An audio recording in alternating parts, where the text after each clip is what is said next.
Hello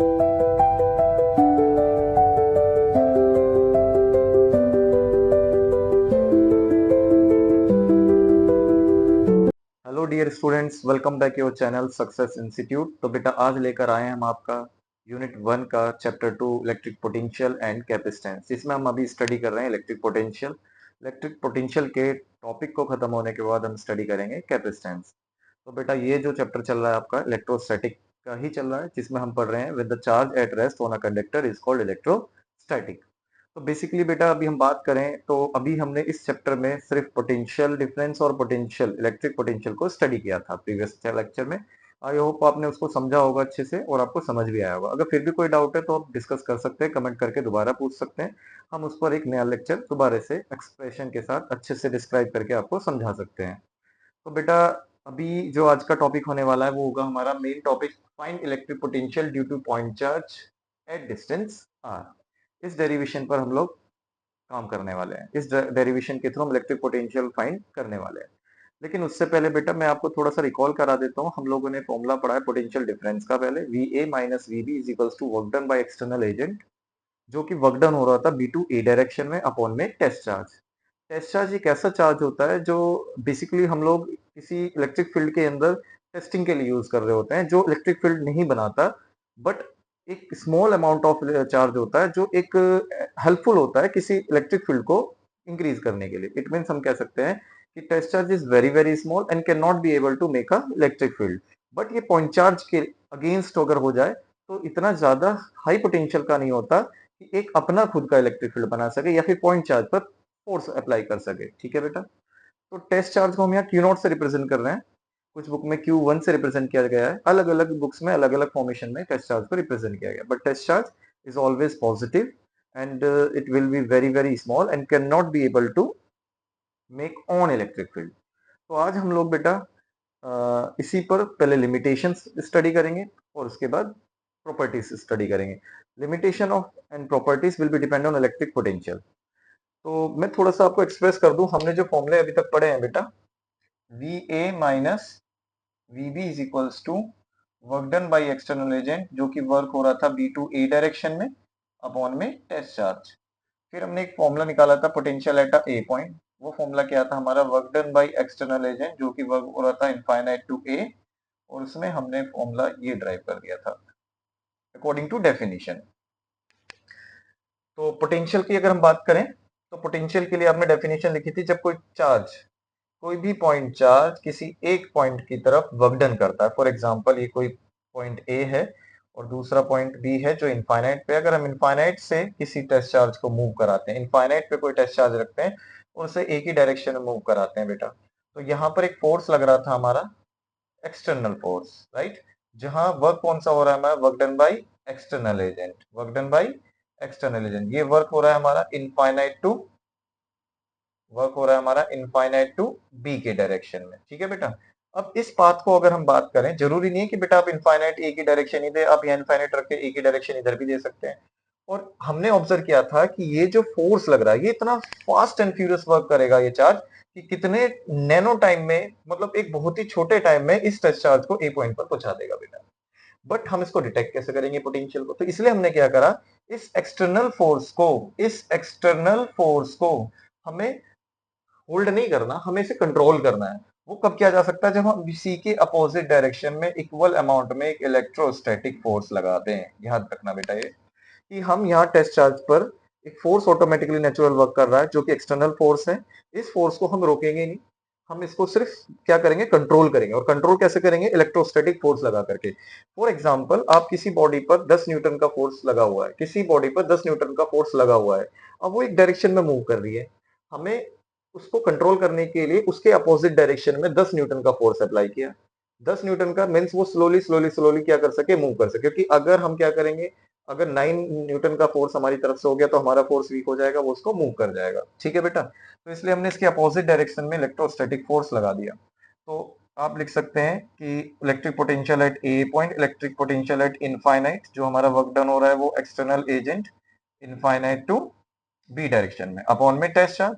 और आप जानते हैं V potential at infinite zero होता है, जो कि डेफिनेशन हमें बताती है पोटेंशियल एट इनफाइनाइट कितना होता है 0, तो VA ये हमने एक्सप्रेस किया था लास्ट लेक्चर में। क्लियर है बेटा ये फॉर्मूला। अब इसी की प्रॉपर्टी हम स्टडी करने वाले हैं। लिमिटेशंस क्या है कि अगर हम पोटेंशियल डिफरेंस पे जो वर्क कर रहा था हमने B2A किया था, the test charge move B2A point slowly, मतलब B2A पॉइंट में जो चार्ज मूव करे वो बहुत स्लोली करना चाहिए। स्लोली क्यों काम करेगा?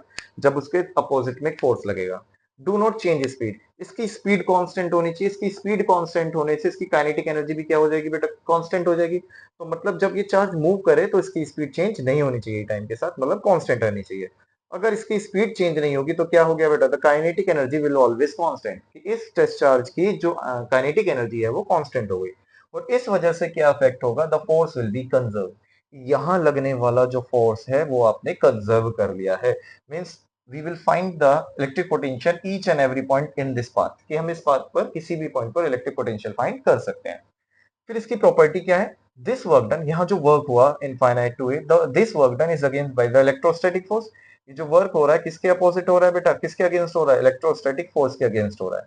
This electrostatic force will be conservative. जब ये फोर्स कंजर्वेटिव होगा तभी ये स्लोली स्लोली वर्क डन हुआ। This work done path will be independent. ये जो पाथ है, जो वर्क डन पाथ है, ये हमेशा इंडिपेंडेंट रहता है, ये किसी भी अदर प्रॉपर्टी पर डिपेंड नहीं करता है। And the test charge always positive, जो हम इसकी स्टडी कर रहे हैं, very small and does not able make on electric field. ये टेस्ट चार्ज कभी भी खुद का एक इलेक्ट्रिक फील्ड बनाने के लिए कैपेबल नहीं होता है। कॉन्सेप्ट क्लियर हुआ? ये प्रॉपर्टी आप नोट कीजिए, लिमिटेशंस नोट कीजिए, बहुत यूजफुल होंगी। कभी कभी इसमें बोर्ड से रिलेटेड एमसीक्यूज पूछ ले जाते हैं, बोर्ड में इन टॉपिक से रिलेटेड एमसीक्यूज पूछ ले जाते हैं, तो आपको इन पॉइंट से, इन की पॉइंट से आपको वो एमसीक्यू अच्छे से समझ आ सकते हैं। तो बेटा इसको रफ करें और स्टार्ट करते हैं हम अपना आज का जो मेन टॉपिक है, डेरिवेशन है, जो आज का एक्सप्रेशन है, find electric potential due to point charge. Point charge, point charge एक ऐसा चार्ज है जो किसी भी कंडक्टर में इलेक्ट्रिक फील्ड बनाने के लिए कैपेबल होगा, जिसे हम टेस्ट चार्ज से स्टडी नहीं करेंगे। मतलब कि हम टेस्ट चार्ज को क्या पढ़ के बैठे हैं कि टेस्ट चार्ज एक पॉजिटिव जरूर है, लेकिन वो कभी भी अपना इलेक्ट्रिक फील्ड बनाने के लिए कैपेबल नहीं है। बट यहाँ पॉइंट चार्ज हम क्यों से रिप्रेजेंट कर रहे हैं? कैपिटल क्यों से बेटा, जो कि इलेक्ट्रिक फील्ड भी बनाएगा और अपनी कैपेसिटी को, अपनी एबिलिटी को भी शो करेगा बेटा। नाउ कम, तो टॉपिक क्या है? Find electric potential due to point charge. Point charge हम क्यू ले रहे हैं और डिस्टेंस कितना ले रहे हैं हम? कैपिटल स्मॉल आर ले रहे हैं। तो पहले बेटा इसमें एक डायग्राम समझेंगे आप। We have to take any point charge Q and will be produce to electric field at a P point. एक चार्ज है पॉइंट चार्ज जो किसी आर डिस्टेंस को कवर करके पी पॉइंट तक पहुंचता है। अब हमें फाइंड करना है इस पी पॉइंट पर electric potential at a distance R Q charge के थ्रू। हमें इस पी पॉइंट पर पोटेंशियल फाइंड करना है। अब आपको मैंने बता रखा है किसी भी इंडिविजुअल पॉइंट पे अगर हमें पोटेंशियल फाइंड करना है तो दूसरा पॉइंट हम इनफाइनाइट लेट कर लेते हैं। तो हमने यहाँ क्या लेट कर लिया कि कोई इनफाइनाइट पॉइंट है, यहाँ पर कोई बी मान सकते हैं, कोई भी पॉइंट मान सकते हैं कि यहाँ पर इनफाइनाइट एक पोजीशन है जहां पर हम टेस्ट चार्ज को एज्यूम करेंगे। ठीक है बेटा, अभी हम ऑब्जर्व कर रहे हैं कि अगर हम यहां से एक चार्ज वर्क कर रहा है पॉइंट चार्ज, और अगर हम इनफाइनाइट से इनफाइनाइट से इस पी पॉइंट पर वर्क डन करें टेस्ट चार्ज के थ्रू, तो क्या पॉसिबल होगा बेटा? नहीं होगा, क्योंकि यहां से टेस्ट चार्ज मूव हो रहा है, यहां से पॉइंट चार्ज मूव कर रहा है, जबकि हाईएस्ट एनर्जी किसके पास है? Capability of making electric field किसके पास है? पॉइंट चार्ज के पास है। इट मीन जब टेस्ट चार्ज इधर से और पॉइंट चार्ज इधर से फोर्स करेगा तो point charge will be change the direction of test charge, मतलब टेस्ट चार्ज फिर से अपनी पोजीशन पे जाएगा। तो वर्क डन तो हमें पता नहीं चला between the infinite and potential. इसलिए हम क्या करेंगे बेटा, इस टेस्ट चार्ज को हम पी पॉइंट पर रख करके वर्क करेंगे, तो वर्क डन किसके बिटवीन हो जाएगा? पी टू इनफाइनाइट हो जाएगा। बट हम ये जानते हैं बेटा कि किसी भी दो पॉइंट के बीच में हुआ वर्क डन, किया गया work done in opposite direction in equal amount but in different direction. इन दोनों पॉइंट के बीच में होने वाला वर्क डन का अमाउंट इक्वल होगा, लेकिन डायरेक्शन क्या होगी? चेंज। फॉर एग्जांपल अगर P to infinite 5 newton work done हुआ, वो फोर्स लगा, या फिर हम कह सकते हैं 5 जूल वर्क हुआ, तो इनफाइनाइट टू भी 5 जूल वर्क होगा बट इन डिफरेंट डायरेक्शन। तो अगर हम पी टू इनफाइनाइट फाइंड कर लें तो infinite to P work done तो हमें वैसे भी पता लग जाएगा। बट कैसे? वही कंडीशन कि जब ये इस डायरेक्शन में फोर्स लगेगा तो एक्सटर्नल फोर्स वर्क करेगा इस डायरेक्शन में। बेटा ये कौन सा फोर्स हो गया हमारा? एक्सटर्नल। बट ये बहुत ही फोर्सफुली स्पीडफुली वर्क करेगा, तो इसको कंट्रोल करने के लिए हम लोग क्या करेंगे, इसके ही अपोजिट डायरेक्शन में इलेक्ट्रोस्टैटिक फोर्स लगा दिया ताकि हम फोर्स को कंजर्व कर लें। कंजर्व करने की कंडीशन आप जानते हैं, इसकी स्पीड कांस्टेंट होगी, इसकी काइनेटिक एनर्जी कांस्टेंट हो जाएगी। अब हमने देखा कि ये जो चार्ज है स्लोली स्लोली इनफाइनाइट पॉइंट तक एक छोटा छोटा डी आर डिस्टेंस कवर करके मूव कर रहा है। अगेन रिपीट, ये टेस्ट चार्ज की फोर्स को जब कंट्रोल कर लिया, कंजर्व कर लिया, तो ये पी पॉइंट से इनफाइनाइट पॉइंट तक बहुत ही स्लोली मूव कर रहा है। तो एक हमने मान लिया कि small amount of distance cover करके जा रहा है डी आर। जब ये डी आर डिस्टेंस कवर करके जाएगा तो टोटल डिस्टेंस हम आर लेट कर लेंगे। क्लियर हुआ इतना? तो हम कह सकते हैं कि यहाँ पर जो हमारा काम हो रहा है, जो वर्क डन हो रहा है, वो दोनों एक दूसरे के इक्वल होगा। तो इट मींस यहाँ पे स्टेटमेंट लिखेंगे कि work done P to infinite is always equals to work done infinite to P. Work done P to infinite किसके इक्वल है? इनफाइनाइट टू पी के। बस डायरेक्शन चेंज मींस इस डायरेक्शन में होने वाला वर्क डन पॉजिटिव है और इस डायरेक्शन में होने वाला वर्क डन नेगेटिव है। क्लियर हुआ बेटा? But amount will be same, magnitude will be same. तो ये स्टेटमेंट आपको समझ आ गई कि दोनों कंडीशन में P to infinite, infinite to P work done equal होगा बट अपोजिट डायरेक्शन में होगा। तो यहां पर हम लिख सकते हैं कि लेट टेस्ट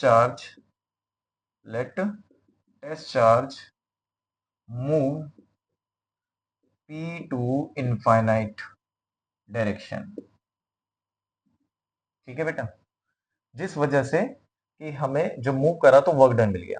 ठीक है बेटा? अब आगे चलते हैं। हम लोग क्या जानते हैं? फॉर्मूला जानते हैं वर्क डन का। P to infinite work done का फॉर्मूला क्या होता है? Force into displacement. Force into displacement, ये आपने पढ़ा हुआ है फॉर्मूला कि वर्क डन निकालने का फॉर्मूला क्या होता है बेटा? Force into displacement. तो फोर्स हमें पता है बेटा, यहाँ पे फोर्स कितना लग रहा है अकॉर्डिंग टू कुलाम्स लॉ भी जानते हैं आप। फोर्स फाइंड करने का फॉर्मूला कुलाम्स लॉ में हमने फर्स्ट चैप्टर में पढ़ा है, 1/4 pi epsilon not Q1 Q2 by R square. ठीक है? हमारे पास दो चार्ज हैं, एक कैपिटल क्यू है, एक स्मॉल क्यू है। तो फोर्स को हम किससे रिप्रेजेंट कर रहे हैं? एफ से रिप्रेजेंट कर रहे हैं। और डिस्प्लेसमेंट कितना हो रहा है? डिस्प्लेसमेंट हो रहा है आपका D R. D R displacement हो रहा है। किस डायरेक्शन हो रहा है? इस डायरेक्शन को हम हॉरिजॉन्टल डायरेक्शन से रिप्रेजेंट कर रहे हैं cos थीटा। तो यहाँ पे हमने trigonometry function cos theta represent कर रही है। वर्क डन क्या हो रहा है हमारा किस डायरेक्शन में? P to infinite. कोई डाउट? क्लियर हुआ बेटा इतना? अब हम क्या करेंगे बेटा, इसका इंटीग्रेशन करेंगे। Work done P to infinite जब इंटीग्रेशन करेंगे, F D R cos theta, F D R cos theta. Limit रखो पी टू इनफाइनाइट, जो वर्क डन हो रहा है वो पी टू इनफाइनाइट। फोर्स का फॉर्मूला हम जानते हैं क्या होता है बेटा? 1/4 pi epsilon not. Q1 Q हो गया आपका पॉइंट चार्ज, दूसरा चार्ज हमारा Q नॉट अपॉन में आर स्क्वायर। डिस्टेंस हम यहाँ पे क्या लेंगे? आर स्क्वायर, क्योंकि ये जो P पॉइंट है कब पॉसिबल है बेटा? जब ये Q एक इलेक्ट्रिक फील्ड मेंटेन कर रहा है। वरना यहाँ पर हम इलेक्ट्रिक फील्ड ये डिस्टेंस कवर ही नहीं होने का जो आर डिस्टेंस हम ले रहे हैं, तो इसलिए डिस्टेंस हम लेंगे आर स्क्वायर। क्लियर है? ये P पॉइंट तब पॉसिबल है जब पॉइंट चार्ज के थ्रू आर डिस्टेंस कवर करके एक इलेक्ट्रिक फील्ड बनाया गया, तब P पॉइंट मिला। तो बेसिकली अगर हम बात करें तो इस P पॉइंट का होने का मेन रीजन ही क्या है? पॉइंट चार्ज, और जिसको कवर किसके थ्रू किया गया? R distance. तो इसलिए हमने डिस्टेंस क्या लिख दिया? R square. तो कॉस थीटा मीन्स यहाँ पे जो वर्क डन हो रहा है कितने डिग्री, इस पाथ का जो एंगल है वो कितने डिग्री का है बेटा? Cos 180 degree. Cos 180 degree. और कॉस 180 की वैल्यू आप जानते हैं -1 होती है। कॉस 180 की वैल्यू क्या होती है बेटा? -1 होती है। Is that clear? जो कांस्टेंट टर्म है आप उसे बाहर लिखेंगे, 1/4 पाई एप्सिलॉन नॉट। ठीक है? सॉरी यहाँ पे डी आर रह गया आपका, डिस्प्लेसमेंट में D R cos 180 degree. 1/4 pi epsilon not common sorry constant है बाहर ले लिया, क्यों क्यू नॉट भी कांस्टेंट है बाहर ले लिया, अंदर बचेगा आपका 1/r स्क्वायर डी आर और cos 180 की वैल्यू -1। अब बेटा आप लिमिट बताएंगे थोड़ा सा देख करके, जरा ध्यान से देखिए कि basically P point will be completely depend on point charge and point charge will be covered a r distance means basically देखा जाए तो p का होना पूरी तरह इस डिस्टेंस पर डिपेंड करता है, इसलिए हम यहाँ पर जो लिमिट रखेंगे p की जगह पर इनिशियल लिमिट हम क्या ले रहे हैं r ले रहे हैं कि इस पाथ का मेन रीजन क्या है r और फाइनल हमने क्या ले लिया इनफाइनाइट। क्लियर हुआ बेटा इतना? अब हम -1 को बाहर ले लेते हैं, क्यों क्यू नॉट और इंटीग्रेशन करते हैं 1/r² का। 1/r² का इंटीग्रेशन क्या होता है बेटा? 1/r² का इंटीग्रेशन 1/r² का integration with respect to dr कितना होगा बेटा? माइनस का 1/r होगा। Integration of 1/r² with respect to dr is 1 minus का 1/r। Concept clear? Limit put करेंगे, upper limit and lower limit. अब माइनस का 1/4 pi epsilon not Q naught. Limit put करेंगे, लिमिट पुट करने का pattern क्या होता है बेटा? लिमिट पुट करने का पैटर्न होता है upper limit minus lower limit. Clear? अब इसमें अगर हमारी टर्म में माइनस है तो माइनस माइनस प्लस हो जाएगा। अब पहले अपर लिमिट रखेंगे तो 1/इनफाइनाइट, अब माइनस और माइनस क्या हो जाएगा यहाँ plus 1/r। Is that clear? अब 1/इनफाइनाइट 0 हो जाएगा, तो बेटा आपका वर्क डन चल रहा है P2 इनफाइनाइट, तो माइनस का 1/4 pi epsilon not Q not upon में r। This will become to equation first. Clear है? वर्क डन P2 इनफाइनाइट कितना आ गया? माइनस का 1/4 pi epsilon not Q not और प्लस का 1/r। तो ये हमारा वर्क डन आ गया। अब ये वर्क डन किसके इक्वल है हमारा? Infinite to p। It means कि अगर हम इस टर्म को यहां रख देते हैं P2 इनफाइनाइट, तो बेटा माइनस का, या फिर इसे इक्वेशन फर्स्ट मान लेते हैं, इसे इक्वेशन 2 फ्रॉम इक्वेशन फर्स्ट। तो P2 इनफाइनाइट वर्क डन की जो वैल्यू है, जो टर्म आई है, वो यहां रखते हैं माइनस का 1/4 pi epsilon not Q not upon में r एंड माइनस का work done infinite to p। Clear? Minus से minus cancel, it means work done infinite to p क्या निकल के आ गया हमारे पास? 1/4 pi epsilon not Q not upon में r। क्लियर हुआ? इसी वर्क डन को हमें फाइंड करना था। हमें क्या फाइंड करना था कि infinite to p work done कितना होगा। अब आप जानते हैं कि इलेक्ट्रिक पोटेंशियल का फॉर्मूला हमने निकाला था, electric potential at p point, एक ही पॉइंट पर अगर इलेक्ट्रिक पोटेंशियल निकालते हैं तो work done infinite to p upon में टेस्ट चार्ज। ठीक है बेटा? According to electric potential, according to electric potential,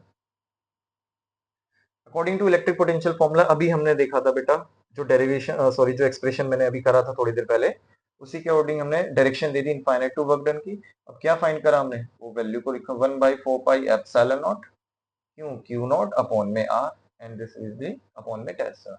test charge से test charge cancel and Vp electric potential at p point 1/4 pi epsilon naught q upon में r. This is the final result. It means when we have to find the electric potential due to point charge at distance r. देखो दोनों variable जो हम use कर रहे हैं वो हमारे फॉर्मूले में आ गए, तो हमें इस फॉर्मूले को यूज करना है। जब भी हमें कोई इलेक्ट्रिक फील्ड निकालना हो जहां पर पॉइंट चार्ज और डिस्टेंस r दे रखा होगा, तो हम इस फॉर्मूले को रखेंगे। यूनिट आप जानते हैं, यहाँ पर भी हमारी यूनिट क्या आएगी बेटा? वोल्ट यूज करेंगे। कॉन्सेप्ट क्लियर बेटा? एक बार दोबारा देख लीजिए, हमें इस पाथ को अच्छे से समझना है। हमें इनफाइनाइट से p वर्क डन करना था, बट पॉइंट चार्ज की वजह से पॉसिबल नहीं था, इसलिए हमने P2 इनफाइनाइट वर्क डन निकाला, जो किसके इक्विवेलेंट हो गया? इनफाइनाइट टू p के वर्क डन के इक्वल हो गया। पहले हमने लिमिट P2 इनफाइनाइट लेके देखी, फिर ऑब्जर्वली हमने देखा कि ये p पॉइंट कब पॉसिबल है? जब point charge r distance cover करता है। तो हमने p की जगह पर क्या रख दिया? अपना लिमिटेशन r। फिर हमने इंटीग्रेशन करा, इंटीग्रेशन 1 माइनस का 1/, लिमिट पुट करने के बाद हमारे पास ये स्टेटमेंट आती है जो कि वर्क डन के इक्वल हो जाती है। फिर infinite to p work done आया, पोटेंशियल का फॉर्मूला लगाया, वर्क डन की टर्म रखी, टेस्ट चार्ज कैंसिल हुआ and this is final result. Is that clear? Topic को आप अच्छे से नोट करें, अच्छे से समझें। कोई डाउट हो तो बेटा आप कमेंट कर सकते हैं। बहुत ही सिंपल सा डेरिवेशन है, बहुत